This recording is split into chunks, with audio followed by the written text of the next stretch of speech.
Students, we will discuss about the important news. First news is regarding the Naxalism के perspective से है।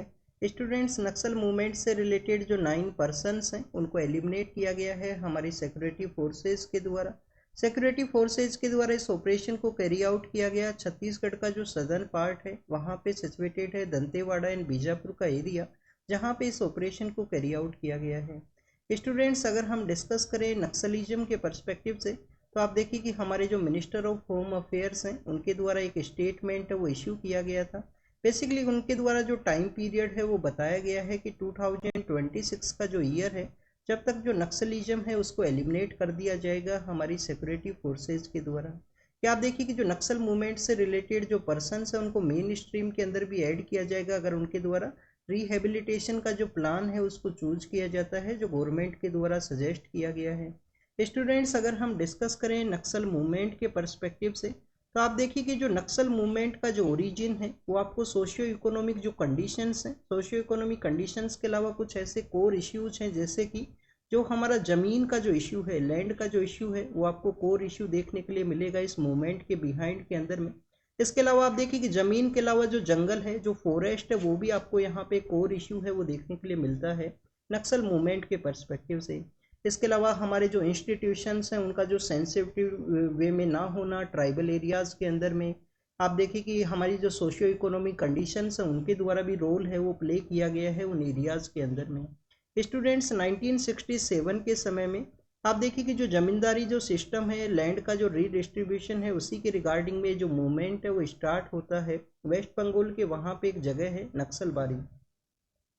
Land issue से start हुआ ये मूवमेंट वेस्ट बंगाल के नक्सलबारी से। आप देखिए कि जो सोशियो इकोनॉमिक जो कंडीशंस हैं, मोइस्ट जो आइडियोलॉजी है जिसके अंदर माओ जिदोंग का जो आइडियोलॉजी है कि जो पावर है बैरल ऑफ द गन से फ्लो किया करता है, तो आप देखिए उस आइडियोलॉजी का इस मूवमेंट के अंदर में ऐड होता है। उसके बाद में इनके द्वारा काफ़ी बार हमारे जो इंस्टीट्यूशंस हैं, जो हमारे गवर्नमेंट के जो इंस्टीट्यूशंस हैं उसके ऊपर अटैक है वो देखने के लिए मिलेगा नक्सल मूवमेंट से रिलेटेड जो पर्सनस हैं उनके द्वारा। स्टूडेंट्स, अगर हम सोशियो इकोनॉमिक कंडीशंस के बारे में डिस्कस करें तो आप देखिए कि एक तो वहाँ पे कनेक्टिविटी नहीं है इस एरिया के अंदर में जो नक्सल मूवमेंट है उनका प्रेजेंस है। नक्सल मूवमेंट या आप देखिए कि किसी भी जो क्रिमिनल एक्टिविटी से रिलेटेड जो गैंग्स हुआ करती हैं उनका जो आपको प्रेजेंस है वो देखने के लिए मिलेगा बॉर्डर एरियाज के रिगार्डिंग में। आप देखिए कि यहाँ पे छत्तीसगढ़ का जो सदर्न पार्ट है जो एरिया शेयर करता है आंध्र प्रदेश के साथ में भी, यहाँ से आपको उड़ीसा का जो एरिया है वो भी नियर बाई ही एरियाज के अंदर में सिचुएटेड है। और भी जो अलग अलग जो स्टेट्स हैं उनके जो डिस्ट्रिक्ट्स का एरिया यहाँ पे शेयर होता है। तो आप देखिए कि ये जो बॉर्डर एरिया का एरिया होने की वजह से कनेक्टिविटी वहाँ पे नहीं है, सोशियो इकोनॉमिक कंडीशंस हैं, तो इस वजह से जो नक्सल मूवमेंट का जो मेन पीक है, जो प्रेजेंस है, वो आपको इस बस्तर के रीजन के अंदर में देखने के लिए मिलेगा। स्टूडेंट्स, लेटर फेज के अंदर में आप देखिए कि 1980s के समय में आपको जो फॉरेस्ट कंजर्वेशन एक्ट है, जो हमारा फॉरेस्ट कंजर्वेशन एक्ट है, उसके द्वारा भी एक अपना जो रोल है वो प्ले किया गया है। क्योंकि आप देखिए कि जो डेवलपमेंट रिलेटेड जो डिस्प्लेसमेंट है वो ट्राइबल एरियाज़ का डिस्प्लेसमेंट के रिगार्डिंग में जो मेन इशू है, जिसकी वजह से उनको एक अदर एरिया के अंदर रिहेबिलिटेट किया जाता है। उस ज़मीन को आप देखिए कि किसी इंडस्ट्रियल कंपनी को दे दिया जाएगा किसी माइनिंग एक्टिविटी के रिगार्डिंग में या किसी डेवलपमेंट प्रोजेक्ट के पर्सपेक्टिव से। तो स्टूडेंट, जैसे ही उनका जो रिहेबिलिटेशन होगा तो उस समय में जो ट्राइबल कम्युनिटीज़ हैं उनके द्वारा रजिस्ट किया जाता है। नक्सल जो मूवमेंट से रिलेटेड पर्सनस है वो अपना जो ग्राउंड है उसको प्रिपेयर करते हैं। उसी तरीके से आपको वहाँ पे जो लोगों का जो कनेक्टिविटी है इस मूवमेंट के साथ में देखने के लिए मिलेगा। तो स्टूडेंट्स, ये नक्सल मूवमेंट के बारे में हमने रीड किया, क्यों ये जो मूवमेंट है वो सोसाइटी के अंदर वहाँ पे स्प्रेड हुआ है, क्यों वहाँ से जो लोग हैं वो कनेक्ट करते हैं इस मूवमेंट के साथ में। क्योंकि जो कोर इशू है ज़मीन का और जंगल का है, और हमारी जो ट्राइबल कम्युनिटी है उसका प्रेजेंस आपको ज़मीन और जंगल के ही पर्सपेक्टिव से देखने के लिए मिलेगा। नेक्स्ट, अगर हम डिस्कस करें कि गवर्नमेंट के द्वारा कोई इफर्ट्स हैं वो लगाए गए हैं जिससे कि इन लोगों को मेन स्ट्रीम के अंदर ऐड किया जाए, तो स्टूडेंट्स, गवर्नमेंट के जो इनिशिएटिव्स हैं उनके पर्सपेक्टिव से अगर हम डिस्कस करें तो आप देखिए कि रिसेंटली हमारी गवर्नमेंट के द्वारा काफ़ी सारे ऐसे इनिशिएटिव्स चलाई गई हैं। एक तो आपको रिहेबिलिटेशन का जो प्लान है वो देखने के लिए मिलता है कि रिहेबिलिटेट है वो किया जाए पर्सनस को मेन स्ट्रीम के अंदर में। नक्सल मूवमेंट से रिलेटेड पर्सनस हैं उनको भी रिहेबिलिटेट करने का जो प्लान है वो आपको देखने के लिए मिलेगा। नेक्स्ट, अगर हम बात करें, आप देखिए कि पर्सनस को स्किल है वो प्रोवाइड करना है। वहाँ पे जो यूथ है प्रेजेंट समय में तो उसके रिगार्डिंग में एक रोशनी स्कीम है वो आपको देखने के लिए मिलेगा। रोशनी जो इनिशिएटिव है वो चलाया गया था।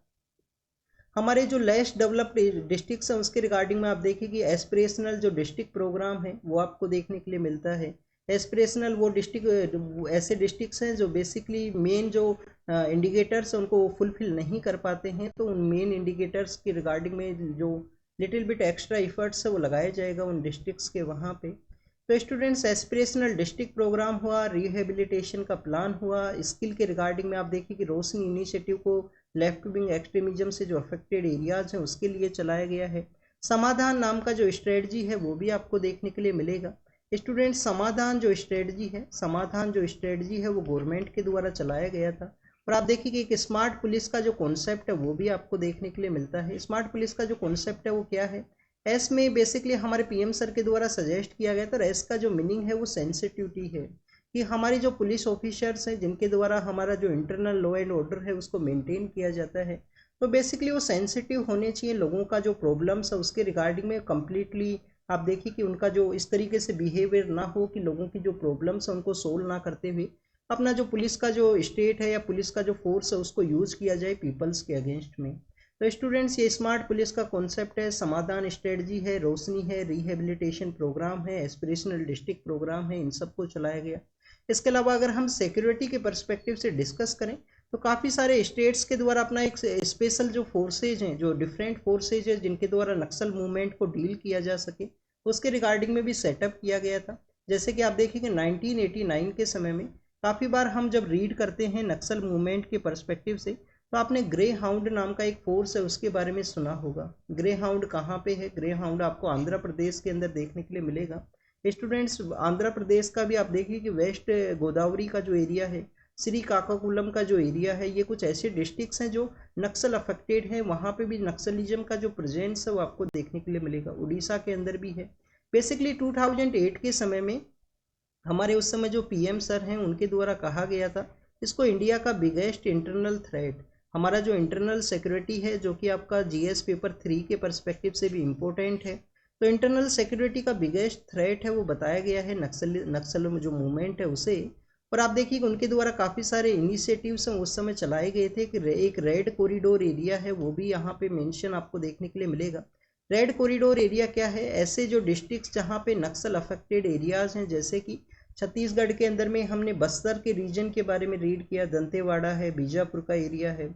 हमने आंध्र प्रदेश के अंदर में जो गोदावरी का जो एरिया है, वेस्टर्न गोदावरी जो डिस्ट्रिक्ट है, श्रीकाकुलम है। इसके अलावा आप देखिए कि महाराष्ट्र के वहाँ पे गढ़चिरौली डिस्ट्रिक्ट है। गढ़चिरौली जो ईस्टर्न पार्ट ऑफ महाराष्ट्र के वहाँ पे सिचुएटेड है।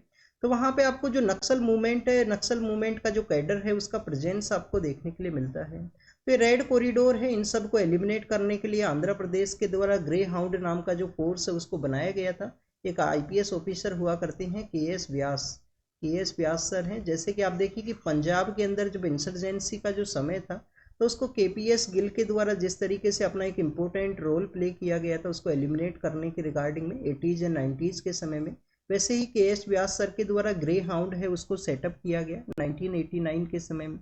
फिर आपको ऑपरेशन ग्रीन हंट है 2010 के समय हमारी यूनियन गवर्नमेंट के द्वारा ऑपरेशन ग्रीन हंट है वो आपको देखने के लिए मिलेगा। हमारा जो सीआरपीएफ है जिसका मेन वर्क आपको इंटरनल सिक्योरिटी का देखने के लिए मिलता है, तो आप देखिए कि उनकी रिगार्डिंग में बस्तरिया बटालियन है उसको सेटअप किया गया है। जॉइंट ऑपरेशन से उनको कैरी किया जाता है। ये जो एलिमिनेशन किया गया ये भी आपको जॉइंट ऑपरेशन के थ्रू ही देखने के लिए मिलेगा। तो स्टूडेंट्स ये बेसिकली आप देखिए कि नक्सल मूवमेंट से रिलेटेड जो बेसिक इन्फॉर्मेशन है उसको हमने यहाँ पे डिस्कस किया। अब जब भी दंतेवाड़ा के बारे में रीड किया जाता है तो आपको एक आईएएस ऑफिसर है उनके इनिशिएटिव्स के बारे में पता होना चाहिए। आप देखिए कि 2008-10 के समय में यहाँ पे नक्सल मूवमेंट है वो अपने पीक के ऊपर हुआ करता था। इवन एक पॉलिटिकल पार्टी है उसका जो कैडर है, उसके जो मेन पॉलिटिकल लीडर्स हैं उनके ऊपर अटैक कर दिया गया था एक मीटिंग के दौरान में। तो स्टूडेंट जो दंतेवाड़ा का जो एरिया है वहाँ पे उस समय आईएएस ऑफिसर हैं ओम प्रकाश ओपी चौधरी हैं उनका नेम है। प्रेजेंट समय में वो आपको पॉलिटिक्स के अंदर देखने के लिए मिलेंगे। तो आप देखिए कि जब वहाँ पे वो जो डीएम के रूप से पोस्टेड हुए दंतेवाड़ा के एरिया के अंदर में, तो उनके द्वारा एजुकेशन को प्रमोट करने के रिगार्डिंग में, सपोज कीजिए आज कोई उस समय कोई यूथ का जो पर्सन है, उस समय जो यंग एज के जो पर्सन है उनको तो basically skill and education provide करना होगा जिससे कि वो मोइस्ट मूवमेंट या जो नक्सल मूवमेंट है उससे रिलेटेड अपना जो एफिलिएशन है उसको ना शो करें। तो आप देखिए कि उनके द्वारा जो छूलो आसमान, नन्हे परिंदे, ऐसे काफ़ी सारे इनिशिएटिव्स हैं वो चलाए गए थे। दंतेवाड़ा को एज एजुकेशन सिटी के रूप से भी उनके द्वारा सेटअप करने का जो कोशिश है वो किया गया था, जब वो वहाँ पे जो डीएम के रूप से पोस्टेड थे आईएएस ओपी चौधरी। तो उनका जो आप वर्क है वो एग्जाम्पल के रूप से कोट कर सकते हो अपने आंसर्स के अंदर में। रीड करना अगर आपको नहीं पता है उनके बारे में। नेक्स्ट अगर हम ये आप जो जीएस पेपर 4 है उसमें सिविल सर्विस के पर्सपेक्टिव से जो रोल ऑफ सिविल सर्विस तो आपको जीएस पेपर 2 के अंदर देखने के लिए मिलेगा। बट आप देखिए जीएस 4 के अंदर में आपको एथिक्स है, सिविल सर्विस के अंदर एथिक्स का क्या इंपॉर्टेंट है, किस तरीके से वर्क होना चाहिए, उसके बारे में भी आप यहाँ पे मेंशन कर सकते हो। ओपी चौधरी सर से पहले वहाँ पे अमित कटारिया सर हैं, वो भी उनके द्वारा भी काफ़ी अच्छे वर्क हैं वो किए गए थे इस एरिया के अंदर में।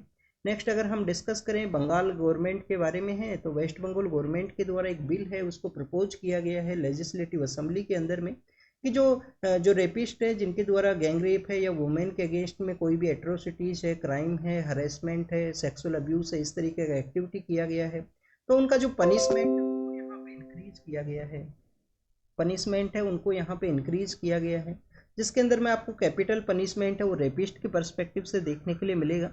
तो वेस्ट बंगाल का जो डेवलपमेंट है उसके बारे में यहाँ पे मेंशन है। नेक्स्ट अगर हम डिस्कस करें तो आंध्र प्रदेश के ही बारे में है। आप देखिए कि आंध्र प्रदेश एंड तेलंगाना के वहाँ पे, तेलंगाना एंड आंध्र प्रदेश के वहाँ पे फ्लड का जो सिचुएशन है वो क्रिएट हुआ है। फ्लड का सिचुएशन किस वजह से क्रिएट हुआ है, वहाँ पे आप देखिए कि हैवी रेनफॉल की वजह से फ्लड का सिचुएशन क्रिएट हुआ। हमारा जो नेवी का ईस्टर्न नेवल कमांड है उसके द्वारा भी अपना जो फोर्स है उसको वहाँ पे डिप्लॉय किया गया है ईस्टर्न नेवल कमांड के द्वारा भी, जिससे लोगों को रेस्क्यू किया जा सके। एनडीआरएफ का जो टीम है, एसडीआरएफ का जो टीम है, उनको भी डिप्लॉय किया गया है। सेंटर के द्वारा भी जो असिस्टेंस है वो प्रोवाइड किया गया है, जिससे कि लोगों का जो रेस्क्यू है वो किया जा सके। स्टूडेंट्स नेक्स्ट अगर हम इसी न्यूज़ के पर्सपेक्टिव से एक जो न्यूज़ है और मेंशन था आज के न्यूज़पेपर के अंदर में, कि जो तेलंगाना के जो चीफ मिनिस्टर हैं उनके द्वारा कहा गया है कि हमारी काफ़ी सारी जो वोटर बॉडीज़ हैं उनके स्टेट के अंदर में, उनको फिर से यहाँ पे रिवाइवल करने का कोशिश किया जाए। स्टूडेंट्स आप देखिए कि फ्लड का जो सिचुएशन है वो क्रिएट क्यों होता है और वाटर बॉडीज़ का क्या यहाँ पे रोल है। आप देखिए कि अर्लियर फेज के समय में आपको हर एक विलेज के अंदर में, हर एक अर्बन एरिया के रिगार्डिंग में जोहड़ का जो कॉन्सेप्ट, अब ये जोहड़ का जो कॉन्सेप्ट है इसको नाम दिया जाता है जोहड़, ये नाम दिया जाएगा हरियाणा, राजस्थान, एवं पंजाब है, और आप देखिए कि गुजरात का जो एरिया है, जो वेस्टर्न पार्ट है, वहाँ पे जोहड़ वर्ड आपको देखने के लिए मिलता है। कहीं पे इसको स्मॉल लेक का नाम दे दिया जाता है, कहीं पे इसका जो नेम है वो डिफरेंट हुआ करता है। तो स्टूडेंट्स ये जोहड़ या स्मॉल लेक्स हैं वो उनके द्वारा बेसिकली फ्लड के समय में एक चेक डैम के रूप से, या आप देखिए कि वाटर है उसको एब्जॉर्ब करने के रिगार्डिंग में जो रोल है वो प्ले किया जाएगा हैवी रेनफॉल के दौरान में। बट स्टूडेंट्स अगर कंटिन्यूस 10 ईयर के लिए बारिश नहीं होता है या कम बारिश होता है, फ्लड के सिचुएशन की रिगार्डिंग में बारिश नहीं है, तो वहाँ पे एनक्रोचमेंट है वो किया जाएगा। एनक्रोचमेंट करने के बाद में हो सकता है वहाँ पे बिल्डिंग भी बना दिया जाए, कुछ और भी बना दिया जाए वहाँ पे, और जब फ्लड का वाटर आएगा, हैवी वाटर जब यहाँ पे रिलीज होता है रेनफॉल की वजह से, तो आप देखिए कि फ्लड का जो सिचुएशन है वो क्रिएट होगा। तो तेलंगाना के जो चीफ मिनिस्टर हैं उनके द्वारा कहा गया है कि जो स्मॉल जो एनक्रोच लेक हैं उनको यहाँ पे रिवाइवल किया जाए, जिससे कि फ्लड का जो सिचुएशन है वो ना क्रिएट हो। स्टूडेंट्स हमारे एग्जाम के पर्पज़ से क्या भी इंफॉर्मेशन क्या है, आप देखिए कि जब भी लेक्स के बारे में मेंशन है, जब भी यहाँ पे एनवायरनमेंट प्रोटेक्शन के बारे में मेंशन किया गया है, तो आपको हमारे जो डीपीएसपी एंड फंडामेंटल ड्यूटीज़ हैं उनके बारे में ज़रूर से पता होना चाहिए। स्टूडेंट्स अगर हम डिस्कस करें डीपीएसपी एंड फंडामेंटल ड्यूटीज़ के बारे में, तो आप देखिए कि डीपीएसपी के अंदर आर्टिकल है 48A। 48A के अंदर क्या बताया गया है, हमें इन्वायरमेंट का जो प्रोटेक्शन है वो करना है, इन्वायरमेंट एंड फॉरेस्ट लाइफ है उसको यहाँ पे प्रोटेक्ट करना है, उसके बारे में जो मेंशन है वो आपको आर्टिकल 48A के अंदर देखने के लिए मिलेगा। बट हमारा जो फंडामेंटल ड्यूटी है जिसको कि आर्टिकल 51A के अंदर मेंशन किया गया है, तो आप देखिए कि 51A के इस मेंशन के अंदर में यहाँ पे ये बताया गया है कि हमारे जो फॉरेस्ट हैं, जो लेक्स हैं, 51A का जो जी है, सॉरी क्लोज जी है, जिसके अंदर ये मेंशन है कि फॉरेस्ट है, लेक है, इनको यहाँ पे हमको प्रोटेक्ट है वो कैरी आउट करना है। नेक्स्ट अगर हम डिस्कस करें हरियाणा के अंदर में, आप देखिए कि जो काऊ विजिलेंटिज्म है उसके रिगार्डिंग में एक पर्सन का जो डेथ का जो न्यूज़ है उसको हमने कुछ दिन पहले ही रीड किया था, जहाँ पे मोब वायलेंस की वजह से उसका डेथ हुआ। अब एक जो स्कूल गोइंग चिल्ड्रन है उसको चेज किया गया, उनको सस्पेंशन के बेसिस पे, और आप देखिए कि उनको यहाँ पे मार दिया गया है। काउ विजिलेंटिज्म का एक केस है वो सामने आया है हरियाणा के वहाँ पे। तो स्टूडेंट जब भी काउ विजिलेंटिज्म या इस तरीके का जो इंसिडेंट्स है वो देखने के लिए मिलते हैं, तो आप देखिए कि अगर मॉब वायलेंस के बारे में है तो आपको तहसीन पूनावाला केस के बारे में पता होना चाहिए। सुप्रीम कोर्ट के द्वारा मॉब वायलेंस या मॉब लिंचिंग के अगेंस्ट में जो गाइडलाइंस है उनको दिया गया था। इसके अलावा अगर आपको तहसील पूनावाला ये बेसिकली केसेज आपके कहाँ पे यूज होंगे, आप सपोज कीजिए कोई यहाँ पे फ्लड से रिलेटेड कोई यहाँ पे मेंशन है जीएस पेपर सेकंड के अंदर में, तो आप डायरेक्टली अपना जो इंट्रोडक्शन है वो लिखोगे कि आर्टिकल या फंडामेंटल ड्यूटी के अंदर मेंशन है एवरी इंडियन सिटीजन का यहाँ पे ड्यूटी है कि हमारे जो लेक्स हैं, जो इन्वायरमेंट हैं, जो पॉन्ड्स हैं, उनको प्रोटेक्ट करके रखना है। तो ये बेसिक आपका जो आंसर राइटिंग है उसके अंदर हेल्प करेगा।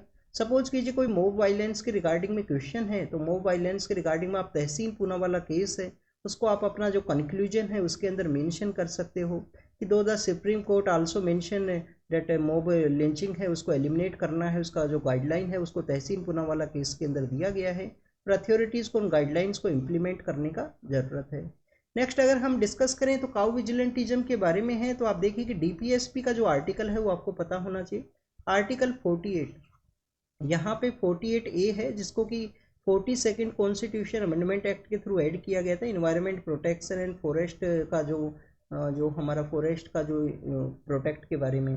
आर्टिकल 48 के अंदर काउ स्लॉटरिंग है उसको यहाँ पे बैन करने के बारे में मेंशन है कि जो काउ स्लॉटरिंग है वो नहीं होना चाहिए, काउ के जो बेसिकली काल्फ है उसको प्रोटेक्ट करने का ज़रूरत है, ये आपको बेसिकली आर्टिकल 48 के अंदर मेंशन है। और हमारा जो लक्ष्मीकांत बुक है उसके द्वारा इसको गांधीयन प्रिंसिपल के रूप से भी डिफाइन किया गया है, जैसे गांधी जी के कुछ आइडियाज़ एंड प्रिंसिपल्स हैं उसके रूप से भी इसको डिवाइड किया गया है। आपको याद होना चाहिए कि कॉन्स्टिट्यूशन के अंदर में कोई भी डिवाइड है या गांधीयन प्रिंसिपल इस तरीके का कॉन्सेप्ट है वो नहीं है। कॉन्स्टिट्यूशन के अंदर ओनली आर्टिकल्स मेंशन है और उसके अंदर प्रोविजंस उनको बताया गया है। नेक्स्ट अगर हम बात करें वर्ल्ड बैंक के द्वारा इंडिया का जो इकोनॉमिक ग्रोथ है उसको प्रेडिक्ट किया गया है, उसको 7% है वो बताया गया है। स्टूडेंट्स IMF के द्वारा ADB जो एशियन डेवलपमेंट बैंक है उनके द्वारा भी इंडिया का जो ग्रोथ है उसको प्रोजेक्ट किया गया था। अब आप देखिए कि जब भी हम वर्ल्ड बैंक के बारे में रीड करते हैं, अब ये तो ग्रोथ को प्रोजेक्ट कर दिया गया है, बता दिया गया है, कुछ इफर्ट्स हैं, एम्प्लॉयमेंट यहाँ पे जनरेट हुआ है जिसकी वजह से इकोनॉमिक ग्रोथ है वो देखने के लिए मिलेगा अलग अलग फैक्टर्स के रिगार्डिंग में। बट आप देखिए कि जब भी हम वर्ल्ड बैंक एंड IMF के बारे में रीड करते हैं तो किस कॉन्फ्रेंस के थ्रू इन बोथ इंस्टीट्यूशंस को सेटअप किया गया था, ब्रेटन वुड कॉन्फ्रेंस है। ब्रेटन वुड के ट्विंस के नाम से भी इनको जानते हैं हम। 1945 के समय ब्रेटन वुड कॉन्फ्रेंस ऑर्गेनाइज हुआ और उसके थ्रू आप देखिए उसके दो ट्विंस हैं, वर्ल्ड बैंक है, IMF है, उसको सेटअप किया गया। वर्ल्ड बैंक का एक अदर नेम आपको यहाँ पे जो आपको अदर नेम है जो international bank for reconstruction and development भी देखने के लिए मिलेगा। International bank for reconstruction and development है, ये भी आपको अदर नेम है वो देखने के लिए मिलता है। क्योंकि आप देखिए कि वर्ल्ड वॉर सेकंड के बाद में इनको सेटअप किया गया था। वर्ल्ड वॉर सेकंड की वजह से जो डिजास्टर क्रिएट हुआ, जो डिस्ट्रक्शन क्रिएट हुआ, उसको रीस्ट्रक्चरिंग करना है, उसको रीडेवलप करना है। नेक्स्ट अगर हम बात करें यहाँ पे ADB के बारे में भी मेंशन है कि एशियन डेवलपमेंट बैंक के द्वारा भी इंडिया का जो फोरकास्ट है उसको यहाँ पे हायर किया गया था, तो वर्ल्ड बैंक के द्वारा भी अब किया गया है। एशियन डेवलपमेंट बैंक के बारे में जब भी हम रीड करते हैं, हेडक्वार्टर कहाँ पे है, फिलीपाइंस का कैपिटल क्या है, मनीला के अंदर हेडक्वार्टर है। इसके अलावा आपको पता होना चाहिए कि इंडिया का यहाँ पे जो शेयर होल्डिंग है वो काफ़ी अच्छा है, इंडिया का जो शेयर होल्डिंग है वो काफ़ी सही है। 1966 के समय इसको सेटअप किया गया था वर्ल्ड बैंक के, वहाँ पे वेस्टर्न पावर कंट्रीज का डोमिनेशन है। बट क्या आप देखिए कि एशियन डेवलपमेंट बैंक के अंदर में ओनली एशिया की कंट्रीज हैं, एशिया के कंट्रीज नहीं है स्टूडेंट्स। USA भी आप देखिए कि इसका पार्ट है, तो USA भी इसका पार्ट है। एशियन डेवलपमेंट बैंक 1966 के समय सेटअप हुआ। हेडक्वार्टर कहाँ है, मनीला के अंदर हेडक्वार्टर है। एशियन कंट्रीज़ के द्वारा इसका एक ससेक नाम का जो प्रोग्राम है वो भी चलाया जाता है। साउथ एशिया के रिगार्डिंग में ससेक नाम का जो प्रोग्राम है वो भी चलाया जाता है ADB के द्वारा। ससेक नाम का प्रोग्राम, ये आपको पता होना चाहिए। नेक्स्ट अगर हम बात करें, यूक्रेन के वहाँ पे अटैक किया गया है रसिया के द्वारा, कुछ लोगों का डेथ हुआ है। कंटिन्यूस ये न्यूज़ है, तो एग्जाम के पर्पज़ से ज़्यादा कुछ इम्पोर्टेंट नहीं है। रसिया के जो पॉलिटिकल लीडर हैं मंगोलिया के वहाँ पे गए हैं। मंगोलिया कहाँ पे सिचुएटेड है, नॉर्दर्न पार्ट के अंदर रसिया है, सदर्न पार्ट के अंदर आप देखिए कि कौन है, चाइना है। और यहाँ पे एक लैंडलॉक कंट्री है मंगोलिया। मंगोलिया का कैपिटल क्या है? मंगोलिया का कैपिटल है, आप कमेंट से आप रीड करना कमेंट सेक्शन के अंदर, तो क्या बताओगे इसके बारे में। नेक्स्ट अगर हम बात करें मंगोलिया के बारे में, तो 13 सेंचुरी के समय वहाँ पे एक रूलर हुआ करते थे चंगेज खान। चंगेज खान के द्वारा इंडिया के ऊपर अटैक क्यों नहीं किया गया था, ये भी एक क्वेश्चन काफ़ी बार आपको देखने के लिए मिलेगा। चंगेज खान के द्वारा इंडिया के अंदर अटैक है हो सकता था। आप देखिए, एक सेंट्रल एशिया के साथ में इनका जो राइवलरी है वो चला करता था, मंगोल जो एम्पायर है उनका। और मंगोल एम्पायर अपना जो आर्मी का जो वॉरफेयर स्किल्स है उसके लिए जाना करते थे। बुखारा के अंदर में इनके द्वारा किस तरीके से जो डिफेंस फोर्सेज है उनके द्वारा ऑपरेशंस को कैरी आउट किया गया था उस समय में, उसके बारे में आप रीड करोगे हिस्ट्री के अंदर में, जब मेडिवल हिस्ट्री को रीड करोगे। और आप देखिए कि जब इनके द्वारा अटैक किया गया तो वहाँ पे सेंट्रल एशिया से जो पर्सन है वो इंडिया के लिए आ गया था, उसका जो सन है मेन पर्सन, तो आप देखिए कि कैस्पियन सी के लिए चला जाता है। और मंगोल्स के द्वारा जो सी है उसको क्रॉस नहीं किया जाता था, जैसे कि हमारे यहाँ पे भी एक जो कॉन्सेप्ट है वो देखने के लिए मिलेगा। और आप देखिए कि जब ब्रिटिश यहाँ पे आते हैं, इंडियंस को रिक्रूट करते हैं, तो उनको सी के थ्रू माइग्रेट करते हैं। और सी को यहाँ पे क्रॉस करना एक जो अच्छा जो प्रोसेस है या ट्रेडिशन या कस्टम के रूप से नहीं माना जाता था इंडिया के अंदर उस समय में। तो आप देखिए कि स्टूडेंट्स मंगोल्स भी नहीं करते थे, कैस्पियन सी के लिए वो पर्सन चला जाता है, उसका जो सन है वो फिर से इंडिया के लिए आता है जब इन मंगोल्स के द्वारा अटैक किया जाएगा। इल्तुतमिश के द्वारा, इल्तुतमिश का रूल हुआ करता था उस समय में, उनके द्वारा अलाउ नहीं किया गया था यहाँ पे मंगोल जो जो बेसिकली पर्सन है जिनके द्वारा इंडिया के अंदर जो शरण है वो मांगी गई है। इल्तुतमिश का जो टाइम पीरियड आपको पता होना चाहिए कि 1206 के अंदर मोहम्मद गोरी का डेथ होता है। 1206 के अंदर में मोहम्मद गोरी की डेथ के बाद में उसके दो जनरल हुआ करते थे, कुतुबुद्दीन ऐबक हैं, एक बख्तियार खिलजी हैं। बख्तियार खिलजी को तो पावर नहीं मिलता है, कुतुबुद्दीन ऐबक को पावर है वो मिलता है। कुतुबुद्दीन ऐबक 1206 से लेकर 1210 तक पावर के अंदर रहेंगे। उसके बाद में उनके जो सन आते हैं कुछ समय के लिए, बट वो इनकम्पिटेंट हैं, राज है वो नहीं चला पाते थे। उसके बाद में उनके जो दामाद है इल्तुतमिश पावर के अंदर में आते हैं, 1211 से लेकर 1236 तक वो पावर के अंदर रहेंगे। और इल्तुतमिश के द्वारा सेंट्रल एशिया से जो पर्सन आया उसको एंट्री नहीं दी गई। और आप देखिए कि उसके बाद में जो मंगोल जो एम्पायर के जो पर्सन है चंगेज खान, उनके द्वारा अटैक नहीं किया गया इंडिया के अंदर में। चंगेज खान के बारे में और भी आपको पता होना चाहिए, डिफरेंट हिस्टोरियंस के द्वारा और कुछ भी बताया गया है कि इंडिया का जो क्लाइमेटिक कंडीशंस है वो वार्म क्लाइमेटिक कंडीशन आपको देखने के लिए मिलता है। तो आप देखिए कि जो सेंट्रल एशिया के जो वहाँ पे आपको कोल्ड कंडीशंस हैं, तो वहाँ से जब उनका जो आर्मी इंडिया के लिए आया तो उनके द्वारा यहाँ पे कंडीशंस की वजह से भी वो चले गए थे। चंगेज खान का ऐसा भी बताया जाता है कि उनका एज हो चुका था, वो वॉरफेयर एक्टिविटी के अंदर ज़्यादा कुछ इंटरेस्टेड नहीं थे। तो ये काफ़ी कुछ ऐसे रीजन्स है जो आप मेडिवल हिस्ट्री के अंदर रीड करोगे। नेक्स्ट अगर हम बात करें फॉरेन ट्राइब्यूनल के बारे में है, 1946 के समय सेटअप हुआ, उसके ऑर्डर के थ्रू, फिर इसको लास्ट के 2 डिजिट है उनको आप चेंज कीजिए, 1964 के समय इसको सेटअप किया गया। पहले यूनियन गवर्नमेंट के पास ही पावर हुआ करता था फॉरेन ट्राइब्यूनल को सेटअप करने का, बाद में अमेंडमेंट लाया गया, अब डिस्ट्रिक्ट मजिस्ट्रेट भी सेटअप कर सकता है लोकल लेवल के ऊपर में। फॉरेन ट्राइब्यूनल के द्वारा जो डी वोटर हैं, जो डिफ़ॉल्ट पर्सन है, जिनके पास में डाउट कर लिया गया है कि ये पर्सन इंडिया से बिलोंग नहीं करता है, इसके पास में डॉक्यूमेंट्स नहीं है, इनको अपना जो ट्री जो फैमिली ट्री है जनरेशन्स है वो नहीं बता सकते हैं, तो बेसिकली उन पर्सनस को डाउटफुल वोटर के रूप से डाल दिया जाता है उस कैटेगरी के अंदर में। वहाँ पे फॉरेन ट्राइब्यूनल के अंदर उनका केस होता है। फॉरेन ट्राइब्यूनल का केस के अंदर में काफ़ी कुछ ऐसे पर्सनस हैं जिनको नॉन सिटीजन के रूप से डिक्लेयर किया गया है, तो ट्रांजिट कैंप्स के अंदर में उनको सेंड किया गया है आसाम के वहाँ पे। सेटअप के बारे में आपको पता होना चाहिए, कौन सेटअप करता है, लोकल लेवल पे डिस्ट्रिक्ट मजिस्ट्रेट के द्वारा सेटअप किए जा सकते हैं। एनसीसी के बारे में है, एनसीसी आप देखिए कि 1917 के समय जब इंडिया कॉलोनी हुआ करता था, तो उस कॉलोनियल एरा के समय में यूनिवर्सिटी कोप्स नाम से एक जो इंस्टीट्यूशन है वो सेटअप किया गया था कि यूनिवर्सिटी लेवल के ऊपर स्टूडेंट्स को ऐसे प्रिपेयर करना है कि डिफेंस का जो बेसिक इन्फॉर्मेशन है उनको होना चाहिए। और आप देखिए कि प्रेजेंट समय भी आपको देखने के लिए मिलेगा, इंडिपेंडेंस के बाद में एक कमेटी बनता है, एच.एन. कुंजरू नाम का वो कमेटी है, एच.एन. कुंजरू नाम का वो कमेटी है, उनके द्वारा बेसिकली इसको सेटअप किया गया था 1948 के समय में। और एनसीसी के अंदर में आपको 3 विंग्स का जो कंट्रीब्यूशन है वो देखने के लिए मिलेगा। एनसीसी का जो कॉन्सेप्ट है वो मिनिस्ट्री ऑफ डिफेंस के अंदर में है, और आप देखिए कि बॉयज हैं एंड गर्ल्स हैं, सभी को यहाँ पे बेसिक जो डिफेंस का जो सर्विस है वो प्रोवाइड किया जाता है। क्या एनसीसी लाइन ऑफ डिफेंस है? एनसीसी लाइन ऑफ डिफेंस नहीं है स्टूडेंट्स, ये आपको जरूर से पता होना चाहिए। एक कंट्रोवर्सी क्रिएट हुआ था इसके रिगार्डिंग में 2017 के समय में। एक फेक कैंप मिला है तो उसके बारे में मेंशन था, आपको एनसीसी के बारे में पता होना चाहिए। नेक्स्ट अगर हम बात करें आर्टिफिशियल इंटेलिजेंस के बारे में है, तो स्टूडेंट्स यूएन का जो प्लेटफॉर्म है वहाँ पे एक मीटिंग है वो ऑर्गेनाइज होगा, समिट फॉर द फ्यूचर, सितंबर के 22 एंड 23 सितंबर के वहाँ पे। तो आप देखिए कि उसके अंदर जो यहाँ पे डिसेसिव जो मूवमेंट है आने वाले समय के रिगार्डिंग में, कि ग्लोबल डिप्लोमेसी के द्वारा जो आर्टिफिशियल इंटेलिजेंस है उसको कैसे यहाँ पे डील किया जाएगा जो समिट फॉर द फ्यूचर के अंदर में।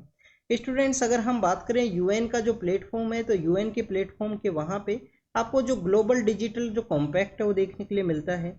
ग्लोबल डिजिटल कॉम्पैक्ट का जो एडवांसमेंट का ज़रूरत है कि ऑल स्टेक होल्डर्स को यहाँ पे इस ग्लोबल डिजिटल कॉम्पैक्ट के अंदर में ऐड करते हुए आर्टिफिशियल इंटेलिजेंस के रिगार्डिंग में जो डिसीजंस है वो लिए जाएं, या इसका जो एडवांसमेंट है उसका प्रेजेंट समय में ज़रूरत है। ग्लोबल डिजिटल कॉम्पैक्ट के अंदर ही बताया गया है कि यूएन जो collaborative and the multi sectoral जो यहाँ पे जो थिंग्स है उनको एड्रेस करने का ज़रूरत है।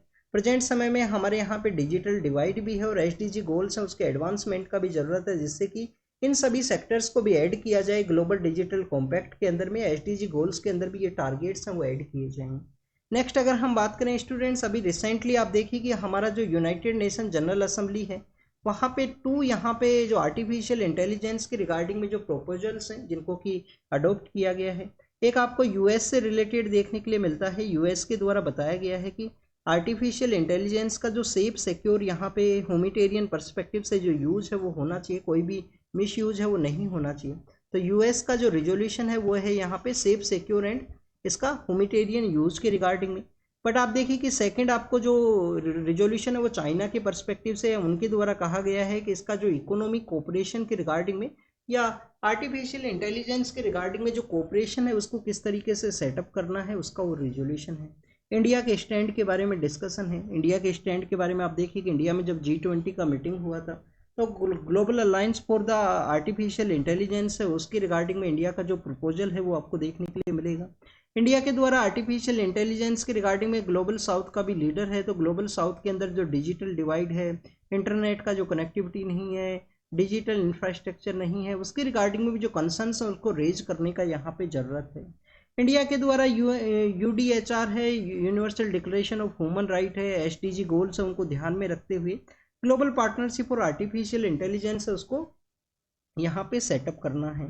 इसके अलावा स्टूडेंट्स अगर हम बात करें इंडिया का जो रोल है, जो deep historic legacy, global south का cooperation, common but different responsibility, जो क्लाइमेट चेंज के अंदर में हमने जो कॉन्सेप्ट है उसको अडोप्ट किया है, क्योंकि आप देखिए कि आर्टिफिशियल इंटेलिजेंस है वो एक नया सेक्टर है। अगर यहाँ पे वेस्टर्न पावर कंट्रीज़ के द्वारा इसके रिगार्डिंग में रेगुलेशंस लगा दिए जाते हैं, तो आप देखिए कि जो यहाँ पे कुछ ऐसे पर्सनस हैं जिन तक इस जो टेक्नोलॉजी है उसका पहुँच नहीं पहुँचा है, डिजिटल डिवाइड है, इंफ्रास्ट्रक्चर नहीं है, तो उनको तो बेसिकली कम्प्लीटली रेस्ट्रिक्शंस देखने के लिए मिलेगा। जैसे कि क्लाइमेट चेंज के अंदर में कॉमन बट डिफरेंट रेस्पॉन्सिबिलिटी का कॉन्सेप्ट है, तो वैसे ही किसी कॉन्सेप्ट को ग्लोबल साउथ के लिए प्रमोट करने का ज़रूरत है। नेक्स्ट अगर हम बात करें इनकम इनइक्वलिटी के बारे में है, सैम पिट्रोदा हैं जिनके द्वारा हमारा जो टेलीकॉम सेक्टर है उसके रिगार्डिंग में वर्क आपको देखने के लिए मिलेगा 1985 के समय में। आप देखिए कि इनकम इक्वलिटी के बारे में बताया गया है कि एक कॉम्प्लेक्स इश्यू है, काफ़ी सारे ग्लोबल चैलेंज इनकम इनइक्वलिटी के बारे में, तो किन किन एरियाज़ के अंदर में जो वर्क है वो करना चाहिए। एक तो फर्स्ट बताया गया है कि प्रोग्रेसिव जो टैक्सेशन का कॉन्सेप्ट होना चाहिए, कि रिच पर्सन से पुअर पर्सन के रिगार्डिंग में जो टैक्स अगर डिस्ट्रीब्यूट किया जाता है तो प्रोग्रेसिव टैक्सेशन का जो कॉन्सेप्ट है वो बताया गया है। बट आप देखिए कि इसको डिस्ट्रीब्यूशन के पर्सपेक्टिव से ना देखा जाए, प्रोग्रेसिव जो टैक्सेशन का जो कॉन्सेप्ट है उसको यहाँ पे डिस्ट्रीब्यूटिव कॉन्सेप्ट से ना देखते हुए यहाँ पे जो रिच पर्सन है, जो वेल्दी पर्सन है, उससे पुअर को अगर दिया जाता है तो उसका जो एजुकेशन, उसका जो सोशल स्कीम्स है उसकी रिगार्डिंग में इसका जो यूटिलाइजेशन है या यूज है वो किया जाए।